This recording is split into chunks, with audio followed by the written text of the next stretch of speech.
तो जैसे कि अभी हाल ही में अमेरिका ने अपने पहले 6th generation fighter jet F-47 की घोषणा के साथ एविएशन के क्षेत्र में एक नई चर्चा को जन्म दिया था। और जैसे कि अमेरिका ने क्लेम किया है कि ये दुनिया का पहला 6th जनरेशन फाइटर जेट है और जिसको बनाने का कॉन्ट्रैक्ट यूएस फर्म बोइंग को मिला है। और वैसे तो F-47 के अधिकतर फीचर्स को अभी भी क्लासिफाइड रखा गया है, लेकिन इसके बारे में या यूँ कहें अमेरिका के NGAD next generation air dominance program के बारे में जो भी डिटेल्स पब्लिक डोमेन में उपलब्ध है, तो उसके आधार पर हम पता लगाने की कोशिश करेंगे कि यूएस का जो F-47 है तो क्या ये वाकई में एयर डोमिनेंस का भविष्य होने वाला है या नहीं।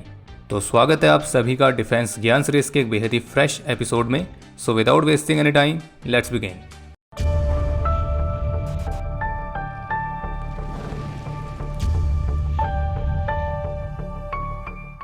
एपिसोड में आगे बढ़ने से पहले आपको सूचित कर दें कि इसमें जो भी फुटेज दिखाई गई है वो केवल और केवल रिप्रेजेंटेशनल पर्पस के लिए है। और अब F-47 पर डिटेल में बात करने से पहले आपको ये पता होना चाहिए कि जो फाइटर जेट्स की जनरेशन होती है तो वो किस हिसाब से डिसाइड होती है। और वैसे तो इस टॉपिक पर एक बहुत ही इंटरेस्टिंग एपिसोड डिफेंस स्क्वाड की सुपर ऐप पर एक्सक्लूसिवली उपलब्ध है, लेकिन फिर भी अगर आसान से शब्दों में इसको समझना हो तो आप इसको इस तरह से समझ सकते हैं कि जब किसी एयरक्राफ्ट का बेसिक डिज़ाइन नई टेक्नोलॉजी को इंटीग्रेट करने में असमर्थ हो जाए और फिर आपको एयरक्राफ्ट का एक बिल्कुल नया डिज़ाइन बनाना पड़े तो उस चेंज को कहते हैं जनरेशन चेंज। और उसमें जो एयरक्राफ्ट का बिल्कुल नया डिज़ाइन बनता है तो उसको कहते हैं नेक्स्ट जनरेशन का एयरक्राफ्ट। जैसे कि जो फर्स्ट जनरेशन के एयरक्राफ्ट थे तो फिर उसके बाद जो टेक्नोलॉजीज़ में बदलाव आए तो उन नई टेक्नोलॉजीज़ को अडेप्ट करने में फर्स्ट जनरेशन एयरक्राफ्ट के डिज़ाइन सक्षम नहीं थे। फिर जिस वजह से उस नई टेक्नोलॉजी को अडेप्ट करने के लिए एक नया डिज़ाइन बनाना पड़ा जिसे कहा गया सेकंड जनरेशन का एयरक्राफ्ट। फिर उसी तरह से फिर थर्ड जनरेशन आई, फिर फोर्थ जनरेशन आई, फिर फोर्थ के बाद 4.5 जनरेशन आई। और 4.5 का मतलब ये था कि टेक्नोलॉजी इतनी भी नहीं बदली थी कि फोर्थ जनरेशन के डिज़ाइन के साथ वो अडेप्ट ना हो पाए। तो इसलिए जब फोर्थ जनरेशन के एयरक्राफ्ट को ही नई टेक्नोलॉजीज के साथ अपग्रेड किया गया तो उसे कहा गया 4.5 जनरेशन। और उसी वजह से अब जो 6th जनरेशन के एयरक्राफ्ट हैं तो उनकी टेक्नोलॉजीज इतनी एडवांस हैं तो उनको इस्तेमाल करने के लिए हमको एक बिल्कुल नए डिज़ाइन के एयरक्राफ्ट की रिक्वायरमेंट पड़ी। तो यहाँ तक आपको समझ में आ गया होगा कि एयरक्राफ्ट की जनरेशंस कैसे डिसाइड होती है। बाकी अगर और भी डिटेल में जानना है तो प्ले स्टोर से आप डिफेंस स्क्वाड की सुपर ऐप को डाउनलोड कर सकते हैं। बाकी अब बात करते हैं यूएस के F-47 के बारे में। तो जो F-47 है इसे अमेरिका के NGAD प्रोग्राम यानी कि नेक्स्ट जनरेशन एयर डोमिनेंस तो इसके तहत विकसित किया गया है। और इस प्रोग्राम की शुरुआत होती है डार्पा के एक्स-प्लेन इनिशिएटिव से जो कि 2015 में लॉन्च किया गया था। इस इनिशिएटिव को यूएस नेवी और यूएस एयरफोर्स दोनों ने ही संयुक्त रूप से मिलकर फंड किया था और जिसका प्रमुख उद्देश्य था नेक्स्ट जनरेशन के एयर सुपीरियरिटी फाइटर्स के लिए नई टेक्नोलॉजीज को विकसित करना जो कि F-22 से ज़्यादा एडवांस हो। फिर इस प्रोग्राम के तहत एक टेक्नोलॉजी डेमोन्स्ट्रेटर को विकसित करने के लिए बोइंग और लॉकहीड मार्टिन इन दोनों कंपनीज को कॉन्ट्रैक्ट दिए गए। और जो डेटा उपलब्ध है उसके आधार पर इसी बात के संकेत मिलते हैं कि बोइंग का जो टेक्नोलॉजी डेमोन्स्ट्रेटर था तो उसने लगभग 2019 की शुरुआत में ही अपनी उड़ान भर ली थी और जबकि लॉकहीड मार्टिन के टेक्नोलॉजी डेमोन्स्ट्रेटर ने लगभग 2022 में अपनी उड़ान भरी। और जैसे कि यूएस एयरफोर्स के चीफ की तरफ से कंफर्म किया गया था कि पिछले 5 वर्षों से ही इस प्रोग्राम के लिए जो एक्सप्लेन थे वो F-47 के लिए आधार तैयार कर रहे हैं। और इस टाइम पीरियड में अत्याधुनिक कॉन्सेप्ट, सिस्टम्स, सब सिस्टम्स तो उनकी कई सैकड़ों घंटों तक टेस्टिंग की गई है। और इन सभी अलग अलग तरीकों से इवेलुएट करने के बाद 21 मार्च 2025 को बोइंग को ऑफिशियली इस NGAD प्रोग्राम के तहत कॉन्ट्रैक्ट मिला एक प्राइमरी कॉन्ट्रैक्टर के तौर पर।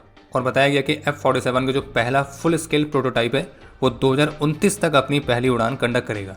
अब बात करते हैं इस एयरक्राफ्ट के डिज़ाइन कैरेक्टरिस्टिक्स के बारे में जो कि आधारित है पब्लिक डोमेन में उपलब्ध है इसकी पिक्चर्स पर। हालांकि F-47 कॉन्सेप्ट की जो पिक्चर्स हमको भी इंटरनेट पर दिख रही हैं, जो उसका रियल डिज़ाइन होगा उसमें थोड़े बहुत बदलाव हो भी सकते हैं, लेकिन अगर इन पिक्चर्स की बात करें तो F-47 का जो एयरफ्रेम है तो वो बोइंग के highly classified project bird of prey या मैकडॉनल्ड डगलस के X-36 की तरह है। हालांकि जो मैकडॉनल्ड डगलस है वो 1997 में बोइंग में ही मर्ज हो गई थी। इस एयरक्राफ्ट के नीचे से और साइड एंगल से रडार क्रॉस सेक्शनल एरिया को कम करने के लिए इसमें डाईहेड्रल विंग डिज़ाइन देखने को मिलता है। इसके टॉप पर mounted air intake design configuration ground based radar से इसके इनटेक और एग्जॉस्ट को छुपाता है ताकि लो ऑल्टीट्यूड पेनिट्रेशन मिशंस के दौरान इस एयरक्राफ्ट की जो स्टेल्थ कैपेबिलिटीज़ है वो मेंटेन रहे। और इन एयरक्राफ्ट की कुछ पिक्चर्स में कैनार्ड्स भी दिखाई दे रहे हैं, लेकिन ये जरूरी नहीं है कि F-47 के डिज़ाइन में कैनार्ड्स को शामिल किया जाए। इसके बाद अगर बात करें प्रोपल्शन सिस्टम्स की तो F-47 को पावर देने के लिए next generation adaptive propulsion program के तहत विकसित किए गए एडेप्टिव साइकिल इंजन्स का इस्तेमाल किया जाएगा। और इस तरह के इंजन्स के लिए जो 2 प्राइमरी कंटेंडर्स हैं तो उसमें से एक है जनरल इलेक्ट्रिक का XA102 और दूसरा है प्रैट एंड विटनी का XA103। और इन दोनों ही इंजन्स ने अपने डिटेल डिज़ाइन रिव्यू फेज को क्लियर कर लिया है और अब वे अपने ग्राउंड डेमोन्स्ट्रेटर कंस्ट्रक्शन की ओर बढ़ रहे हैं। और उम्मीद है कि ये जो इंजन्स हैं ये बहुत एक कमाल की फ्यूल एफिशिएंसी देंगे, इनका high thrust to weight ratio रहेगा इनमें थर्मल और रडार सिग्नेचर्स बेहद ही कम रहेंगे और आफ्टर बर्नर्स के बिना ये सुपर क्रूज कैपेबिलिटी रखेंगे। और जैसे कि इसके नाम से ही मालूम पड़ रहा है कि ये जो एडेप्टिव प्रोपल्शन सिस्टम है, तो ये F-47 को अपनी उड़ान के बीच में ही ऑपरेटिंग कंडीशंस को बदलने में मदद करेगा। यानी कि मिशंस की नीड के अनुसार स्पीड, पावर, इंड्योरेंस इन सभी को प्राथमिकता दी जा सकती है। अगर बात करें एवियोनिक्स की, तो इस बात में कोई डाउट नहीं है कि F-47 अभी तक के सबसे एडवांस एवियोनिक्स सिस्टम से इक्विप्ड होगा और F-22 और F-35 के कंपैरिजन में F-47 के एवियोनिक्स में नेक्स्ट जनरेशन की टेक्नोलॉजीज इंटीग्रेट की जाएंगी ताकि वो मल्टी डोमेन बैटल स्पेस में और भी बेहतर तरीके से काम कर पाए।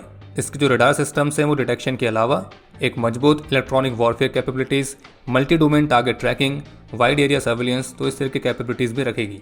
और एक बात तो स्पष्ट है कि भविष्य के जितने भी जनरेशन के एयरक्राफ्ट होंगे तो उनमें आर्टिफिशियल इंटेलिजेंस को बहुत ही अलग अलग तरह के पर्पस में इस्तेमाल किया जाने वाला है और इसी वजह से F-47 के जो एडवांस एवियोनिक्स हैं तो वो आर्टिफिशियल इंटेलिजेंस और सेंसर फ्यूजन के साथ कंबाइंड होंगे और इसके कंपैरिजन में F-22 की जो बेसिक इंटीग्रेशन है या F-35 की जो एडवांस फ्यूजन स्वीट है, तो उनके विपरीत F-47 का जो AI होगा तो वो केवल खतरों का अंदाजा लगाने में ही मदद नहीं करेगा बल्कि इसके अलावा उन खतरों को कैसे काउंटर किया जा सकता है तो उसका सॉल्यूशन भी प्रोवाइड करेगा। यानी कि एक तरह से जो AI है वो मिशन को पायलट की तरह काम करेगा। इसके अलावा F-47 enhanced distributed aperture system के साथ आएगा जो कि 360 डिग्री की कवरेज देने में सक्षम होगा और एक पिन पॉइंट प्रिसिशन के साथ एयर और ग्राउंड थ्रेट्स की रियल टाइम पिक्चर बनाने में सक्षम होगा।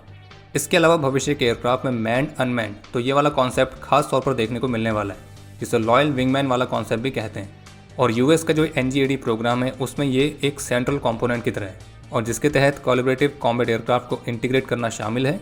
यानी कि ऐसे एडवांस ड्रोन्स जो कि F-47 के साथ ऑपरेट करें और ये कई अलग अलग तरह के मिशंस परफॉर्म कर सकते हैं जैसे कि ISR यानी कि intelligence, surveillance, reconnaissance, strike missions, jamming, electronic warfare या फिर फॉरवर्ड सेंसर नोड्स या डिकॉय की तरह भी काम कर सकते हैं।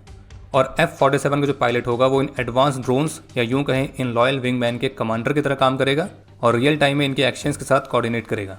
यानी कि फोर्स मल्टीप्लायर के साथ साथ एयरक्राफ्ट की सर्वाइवेबिलिटी और ऑपरेशंस में उसकी फ्लेक्सिबिलिटी को भी बढ़ाएगा। हालांकि पब्लिक डोमेन में जो इन्फॉर्मेशन अभी उपलब्ध है तो उससे फिलहाल तो ऐसे कोई संकेत देखने को नहीं मिले हैं कि F-47 जो है वो हाइपरसोनिक एयरक्राफ्ट होने वाला है। तो फिलहाल F-47 की जो हाइपरसोनिक वाली कैपेबिलिटी है तो वो एक तरह की स्पेकुलेशन ही है। हालांकि इस तरह के जो कॉन्सेप्ट है वो पूरी तरह से पॉसिबल है और जबकि यूएस की ही एक एरोस्पेस कंपनी है जिसका नाम है हर्मियस जो कि हाइपरसोनिक एयरक्राफ्ट को विकसित करने में काम कर रही है और इस तरह के एयरक्राफ्ट को विकसित करने के लिए यूएस एयरफोर्स ने ऑलरेडी इस कंपनी के साथ टाई अप कर रखा है और इनके द्वारा बनाए जाने वाले एयरक्राफ्ट को हाइपरसोनिक रफ्तार देने के लिए एक खास तरह के हाइब्रिड इंजन को विकसित किया जा रहा है जिसका फिलहाल अभी नाम रखा गया है काइमीरा, जिसका हिंदी में मतलब होता है कल्पना। और इसमें टेक ऑफ और सबसोनिक से सुपरसोनिक फ्लाइट के लिए टर्बोजेट और फिर उससे भी आगे की हाइपरसोनिक रफ्तार को अचीव करने के लिए रैमजेट, तो इनके कॉम्बिनेशन को इस्तेमाल किया जाएगा जिससे एयरक्राफ्ट हाइपरसोनिक फ्लाइट को अचीव कर सके। और वैसे अगर आपने टॉप गन मूवी का पार्ट 2 देखा है तो उसके शुरुआत में ही एक सीन है जिसमें एक डार्क स्टार नाम के एयरक्राफ्ट को उड़ाया जाता है जो कि मैक 10 तक की रफ्तार को अचीव करता है। पर खैर वो तो एक मूवी का सीन है और वो एक फिक्शनल एयरक्राफ्ट ही था, पर खैर पॉसिबिलिटी तो कुछ भी हो सकती है जो कि आने वाला समय बताएगा। और अगर आपने वो सीन देखा है तो कमेंट सेक्शन में लिख के जरूर बताना और अगर नहीं देखा है तो थोड़ा इंटरनेट पर जाओ, देखो, कहीं ना कहीं तो मिल ही जाएगा।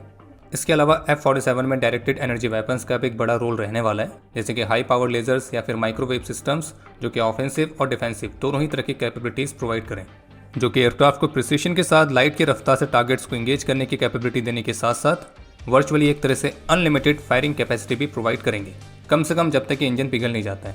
और ये systems missiles, drones, electronic threats इन सभी को न्यूट्रलाइज करने में सक्षम होंगे। इसके अलावा F-47 के डिज़ाइन में ऑप्शनल क्रू वाले फीचर्स भी देखने को मिलेंगे, यानी कि इस एयरक्राफ्ट को ह्यूमन पायलट भी ऑपरेट कर सकता है या फिर ऑटोनॉमसली भी ऑपरेट करने में सक्षम होगा और इसकी मदद से हाई रिस्क वाले एनवायरनमेंट में ह्यूमन लाइफ को खतरे में डाले बिना इस एयरक्राफ्ट को अनमैन्ड तरीके से भी ऑपरेट किया जा सकता है। और जो कॉम्प्लेक्स ऑपरेशंस होते हैं जहाँ पे एक ह्यूमन के जजमेंट की रिक्वायरमेंट होती है तो वहाँ पे इसे क्रूड कॉन्फ़िगरेशन में ऑप्ट किया जा सकता है।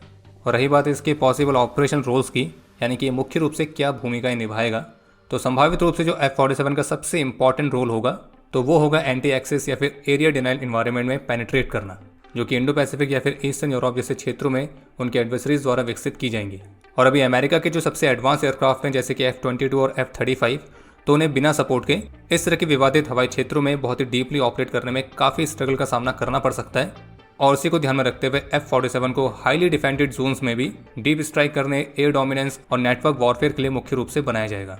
और पहले वाले प्रोग्राम्स के विपरीत ये जो NGAD वाला प्रोग्राम है तो ये मुख्य रूप से ओपन आर्किटेक्चर, मॉड्यूलर अपग्रेड्स और डेटा राइट्स पर गवर्नमेंट ओनरशिप, तो इस बात पर ज़्यादा जोर देता है। और आप कह सकते हैं कि F-35 के एक्सपीरियंस से ही ये लेसन्स लिए गए हैं। बाकी अगर 6th जनरेशन के फाइटर्स की बात हो रही है तो यूएस के बाद दूसरा चीन ही है जिसने इस तरह के लेटेस्ट एयरक्राफ्ट को अभी तक अनवील किया है। हालांकि चीन के जो नए एयरक्राफ्ट दिखाई दिए हैं तो उनको लेकर चीन ने ऑफिशियली ये कंफर्म नहीं किया है कि वो किस जनरेशन के एयरक्राफ्ट हैं और वो किस तरह की कैपेबिलिटीज़ रखेंगे। लेकिन ये पूरी तरह से संभव है कि चीन अपने खुद के 6th जनरेशन फाइटर जेट पर बहुत तेज़ी से काम कर रहा है। और यूएस की तरह चीन के पास भी 2 प्रोग्राम है, J-36 और J-50, और संभावित रूप से इन दोनों में से किसी एक को ही चुना जाएगा अलग अलग ट्रायल्स के बाद। और अगर इसमें से हम केवल J-36 की बात करें तो उसमें बिना किसी वर्टिकल स्टेबलाइजर्स के डेल्टा विंग डिज़ाइन देखने को मिलता है। संभावित रूप से इसमें 3 इंजन कॉन्फ़िगरेशन है। इसे हाई ऑल्टीट्यूड में डीप पेनिट्रेशन कैपेबिलिटीज़ के लिए बनाया जाएगा। इसका जिस तरह का डिज़ाइन अभी तक देखने को मिला है, जिस तरह के डायमेंशंस देखने को मिले, तो उसको देखकर ऐसा समझ में आता है कि ये हैवी वेपन्स पेलोड कैरी करने में सक्षम होगा। बाकी advance electronic warfare system, side facing radars, तो ये इसके संभावित फीचर्स हो सकते हैं। लेकिन आपको स्पष्ट कर दें कि ये केवल एक तरह का अनुमान ही है। एग्जैक्ट स्पेसिफिकेशंस क्या हैं तो वो अभी तक क्लियर नहीं है। और वैसे F-47 और J-36 इनको कंपेयर करना काफ़ी जल्दबाजी वाला काम होगा, लेकिन फिर भी इन दोनों प्रोग्राम की जो भी डिटेल्स उपलब्ध है तो उसके आधार पर एक कंपैरिजन कुछ इस तरह से है। F-47 के डेवलपर है बोइंग, J-36 का है चैंगडू। F-47 के डिज़ाइन में आपको डाईहेड्रल विंग्स स्टाइल बोल शेप देखने को मिलता है, जबकि J-36 बिना वर्टिकल स्टेबलाइजर्स के डेल्टा विंग डिज़ाइन के साथ आता है। F-47 के प्रोपल्शन सिस्टम में एडेप्टिव साइकिल इंजन्स देखने को मिलेंगे, जबकि J-36 में 3 इंजन वाला कॉन्सेप्ट रह सकता है। यूएस के मुताबिक F-47 के जो टेक्नोलॉजी डेमोन्स्ट्रेटर है वो अपनी पहली उड़ान 2019 में ही कंडक्ट कर चुका है। J-36 ने पिछले साल ही अपनी पहली उड़ान कंडक्ट करी थी। F-47 में मैन अनमैन टीमिंग कैपेबिलिटीज़ देखने को मिलेंगी। J-36 में फिलहाल अभी अननोन है। F-47 में डायरेक्टेड एनर्जी वेपन्स हो सकते हैं, J-36 में ये अभी भी अननोन है। F-47 में AI का इंटीग्रेशन देखने को मिलेगा जो कि कन्फर्म है। J-36 में संभावना बनी हुई है लेकिन अभी ऑफिशियली कन्फर्म नहीं है। और ये दोनों ही एयरक्राफ्ट 2030 के आसपास हमें ऑपरेशनल होते हुए भी दिख सकते हैं। अब रही बात इसकी कीमत की, तो इस बात में कोई संदेह नहीं है कि NGAD प्रोग्राम एक बहुत ही एक्सपेंसिव मिलिट्री प्रोग्राम होने वाला है। इस प्रोग्राम की जो कॉस्ट है वो लगभग $100 बिलियन को भी क्रॉस कर सकती है। और अगर एयरक्राफ्ट की यूनिट कॉस्ट की बात की जाए तो $200 मिलियन से लेकर $300 मिलियन पर एयरक्राफ्ट, ये कीमत इसकी हो सकती है। और अनुमान है कि यूएस की सर्विस में इस तरह के कम से कम 200 एयरक्राफ्ट इंडक्ट किए जाएंगे। और बता दें कि इस पूरी कॉस्ट में केवल एयरक्राफ्ट की कॉस्ट शामिल नहीं है, बल्कि इसमें एयरक्राफ्ट के अदर टेक्नोलॉजीज जैसे कि collaborative combat aircraft, advance propulsion system, advance avionics, advance infrastructure, तो इनकी कॉस्ट भी शामिल है। हालांकि इस हाई कॉस्ट वाले कंसर्न्स के बावजूद जो यूएस एयरफोर्स है वो इस खर्चे को आने वाले दशकों में एयर कॉम्बैट में टेक्नोलॉजिकल सुपीरियरिटी बनाए रखने के लिए महत्वपूर्ण मानती है।